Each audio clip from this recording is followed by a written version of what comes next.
Hai, selamat pagi. Ini hari ke-7. 7 lah, masih 7 nggak salah. Ya, masih di Belanda, masih tinggal di Breda, tapi sudah keliling daerah-daerah perbatasan antara Belanda dan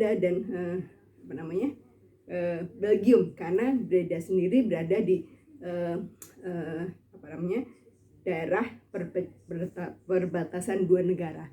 Nah, ya kemarin saya mau cerita tentang kemarin ke Bali Nassau.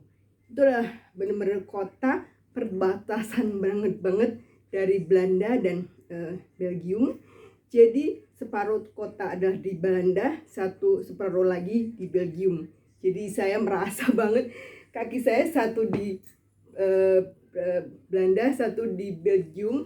Aduh, kesannya tuh unik ya ketika kita berpikir antar negara itu harus terbang atau jalan agak jauh. Ini antara dua negara ada hanya melangkah sekian detik. Keren banget. Nah, jadi kemarin tuh kan hari Jumat ya, awal weekend. Kalau weekend tuh Mbak Siska bisa bantu jalan-jalan kemana-mana, karena saya sendiri tidak terlalu berani sekarang di Eropa. Kenapa? Karena kenyataannya Eropa atau Belanda itu masih jauh dari yang saya bayangkan tentang ramah disabilitas. Selama di Singapura dan Jepang saya selalu bolak-balik gitu, saya tuh nyaman banget. Walaupun bahasanya di Jepang tuh agak aneh, tapi saya merasa nyaman. mau kemana-mana tinggal Google Translate, terus dibawain rem masuk keluar kereta, dan saya dibantu banget oleh petugas kereta, dan nyaman banget. Walaupun keluar kota hanya sekedar datang ke kantor kereta, saya pakai kursi roda, jadi nanti keretanya khusus kalau keluar kota naik GR ya.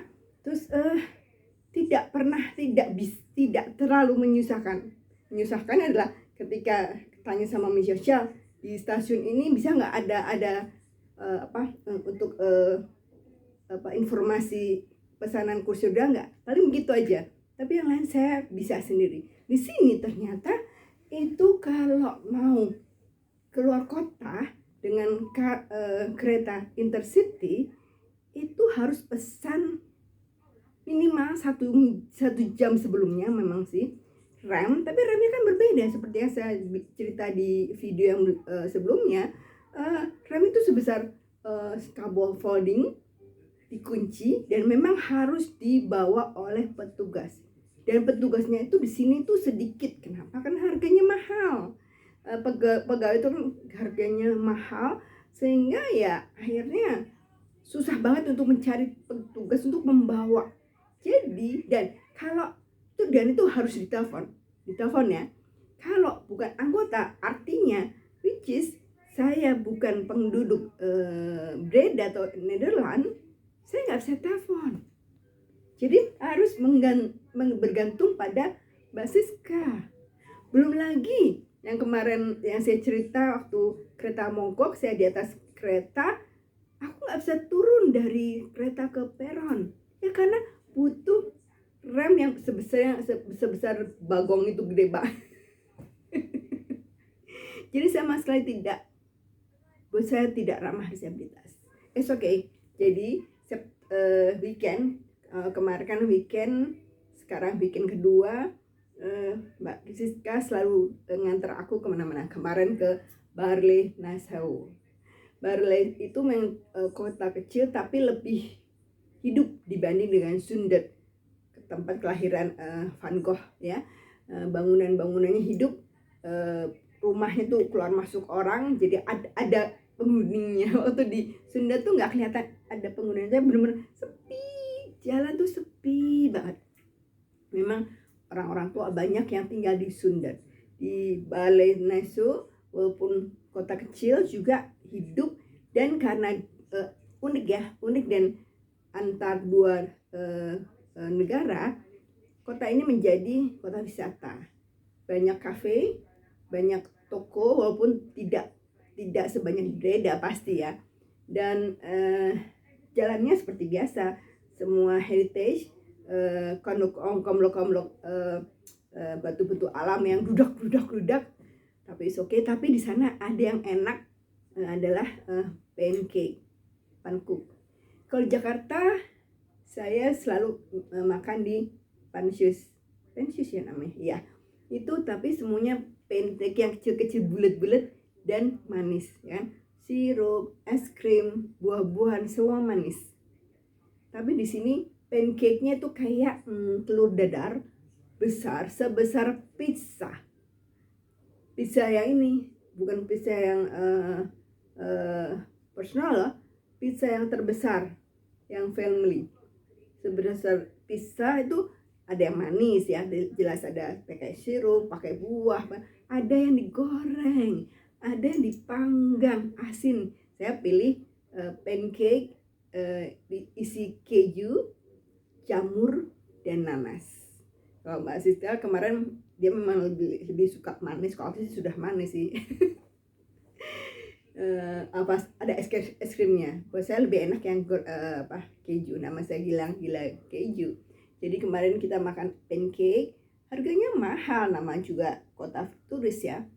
Punya saya 14,5 euro, jadi kira lebih dari 200.000. Tapi itu kan nggak setiap hari, bukan hanya, mungkin nggak setahun sekali, 2 tahun kali. Terus oke lah. Nah itu saya sampai sana jam 4 karena Mbak Siska pulang jam 3, langsung naik kereta 45 menit, terus pulang dari sana tuh jam 7. Berharap ada bis, karena ternyata di kota-kota di Belanda ya, saya nggak tahu di negara Eropa yang lain, itu bisa aja tiba-tiba bisnya nggak ada. Ada pengumumannya, tapi tidak ada. Berarti gimana? Harus nginep kan? Buat aku sendiri sih nggak apa-apa, nama juga jalan-jalan, liburan yang tidak berpikir besok kerja. Tapi kan Mbak Siska kerja atau dia punya keluarga, punya suami. Jadi selalu berpikir tentang bisa nggak pulangnya ke Breda. Kacau kan? Itu. Dan saya semakin gila dengan suasana yang bebas, merdeka untuk saya, dan cuek bebek. Sama seperti kalau saya keluar negeri dimanapun, itu bebas, saya bisa melakukan apapun. Karena kalau di Jakarta saya nggak mungkin pakai sepatu dengan gambar begini. Apalagi ke kantor. Kalau jalan-jalan ke mall masih oke, saya berani. Nah gini, di sini kayak gini. Di sini nanti topinya pakai topi gambar tulip. Pokoknya bunga. Dan gila ya. Tapi itu menyenangkan untuk inspirasi untuk aku sendiri minimal. Tapi yang jelas dalam 7 hari ini saya sudah membuat beberapa bab penelitian saya tentang yang saya ingin lakukan di sini, tentang fasilitas disabilitas, tentang wisata umum dan untuk disabilitas, tentang arsitekturalnya, tentang masyarakat dan sosial budayanya secara umum ya, secara umum, karena saya hanya di bidang saya adalah sebenarnya arsitek dan urban planner serta disabilitas. Tapi saya bisa melihat, mengamati, dan memberikan informasi atau inspirasi baru untuk teman-teman di Indonesia. Disabilitas di sini itu kan ada orang tua dan memang cacat tuh saya agak jarang melihat yang cacat. Jadi yang ada yang jalan di shopping street atau dimanapun di Belanda Serang ini adalah orang tua yang memakai motor tiga roda itu ya, fasilitas disabilitas sih untuk orang tua. Tapi kan 2 tangan, saya nggak bisa, nanti bisa nabrak. Jadi dia pakai itu bisa belanja. Mereka biasanya ya belanja di mall atau di supermarket. Yang pakai kursi roda biasa ada, tapi biasanya didorong oleh orang keluarganya. Yang pakai kursi roda seperti saya, aku baru lihat 1 orang, bapak-bapak tua, mungkin orang Belanda juga, atau pengunjung atau tamu atau wisatawan aku nggak tahu, baru satu aku lihat. Terus disabilitas netra itu yang jelas di sini ada hanya beberapa titik yang ada jalur pemandu. Aku mengerti karena jalan di sini kan semua heritage ya, batu-batu yang kasar, yang tipis atau komblok-komblok yang lebih modern itu dibikin jalur pemandu, tapi tidak sepanjang kita jalan. Mungkin beberapa titik aja, dan saya nggak mengerti kenapa. Juga pemandu itu bukan dotnya itu cuman ada kalau mau menyeberang, sama dengan Singapura. Tapi antar jalur yang lurus tidak ada dot di tengahnya. Kan biasanya untuk artinya hati-hati, tapi itu nggak ada. Ya mungkin punya konsep sendiri, nanti yang akan saya harus pelajari, saya cari tahu dengan itu. Jadi saya pernah melihat seorang tunanetra lokal, dia tidak pakai tongkat, tapi tetap jalan dia tongkatnya didorong. Jadi tidak mengikuti jalur pemandu, tapi didorong. Jalannya cukup cepat, itu berarti dia sudah hafal. Tapi nggak tahu apakah kalau misalnya dia pindah ke kota lain, dia bisa berjalan dengan cepat dan tongkatnya didorong gitu, bukan tek tek tek tek. Jadi dia tidak melihat kanan kiri, tapi jalan terus. Itu yang pertama saya melihat. Jadi dan orang tua, saya tanya dengan Mbak Siska bahwa orang tua di situ jarang sekali keluar, kecuali ya di tempat-tempat yang khusus orang tua, seperti yang kemarin di Sudan. Kemarin orang tua semuanya berjalan, ada yang pakai tongkat, ada yang pakai walker, ngobrol pelan sambil jalan, tuk tak tuk, ada yang duduk di kafe, belanja di supermarket, tapi santai banget. Jadi memang mungkin orang, dan kata Mbak Siska, orang tua di sini memang kesepian ya. Mereka mau keluar kota susah, karena itu kalau pakai kursi roda atau pakai motor disabilitas itu kan harus pakai ram yang dibawain. Tapi kalau misalnya mogok, karena di sini sering sekali terjadi mogok kereta dan bus tidak ada, sehingga bayangkan orang tua yang ingin jalan-jalan tiba-tiba mogok, dia pasti panik, capek, bingung, kesel. Ya jadi orang tua malas untuk keluar, hanya di rumah saja, atau di daerah-daerah ya memang ada khusus orang tua, tapi kan mereka pengen jalan-jalan juga. Itu yang saya bisa mengerti mengapa orang tua yang saya baca di Eropa pada umumnya adalah mereka hanya mau di rumah saja. Entah di negara lain, apakah yang jelas di Belanda mereka susah sekali untuk bergerak dengan fasilitas atau mobilitas umum dengan kereta dan dengan bis, kecuali mereka punya anak dengan mobil, itu berbeda. Itu yang saya maknai tentang disabilitas di Belanda itu kurang diperhatikan, bukan hanya karena memang heritage negara yang memang tidak bisa diubah-ubah menjadi dengan fasilitas yang harusnya ada, tetapi juga tentang orang-orangnya, di mana ketika saya cerita kemarin kan, saya minta tolong seorang muda untuk pegang kursi roda saya, dan dia menolak. I'm sorry, saya harus ke kantor cepat-cepat, saya harus gini terus dia pergi. Pelayanan dari warga lokal itu membuat saya sebenarnya sebel banget gitu. Tapi kan kalau saya trauma, bodohnya saya tentu banyak orang baik kok, ya kan. Kemarin juga yang akhirnya membantu saya ada orang-orang tua yang peduli, padahal dia sudah di sana, tapi dia mau datang lagi ke sini untuk membantu. Ini kehidupan. Dan ini membuat saya semakin mengerti tentang apa yang kita bisa lakukan untuk sesama. Saya cacat, saya lumpuh kanan. Puji Tuhan saya masih bisa bekerja. Puji Tuhan saya bisa punya kursi roda ini. Puji Tuhan saya punya tabungan untuk pergi survei, research, jalan-jalan. Apapun yang saya lakukan, saya inginkan terjadi karena saya bekerja, saya punya pekerjaan, dan Tuhan selalu ada di sisi saya. Artinya gini, Tuhan selalu ada di semua orang, tapi mereka punya salib yang berbeda. Ketika mereka punya salib yang berbeda, banyak orang, mereka itu sangat terpuruk, merasa tidak bisa apa-apa. Itu yang membuat mereka akhirnya semakin drop. Saya sangat ingin membantu dan berjuang untuk mereka, di mana mereka banyak untuk makan saja susah, nggak punya kursi roda.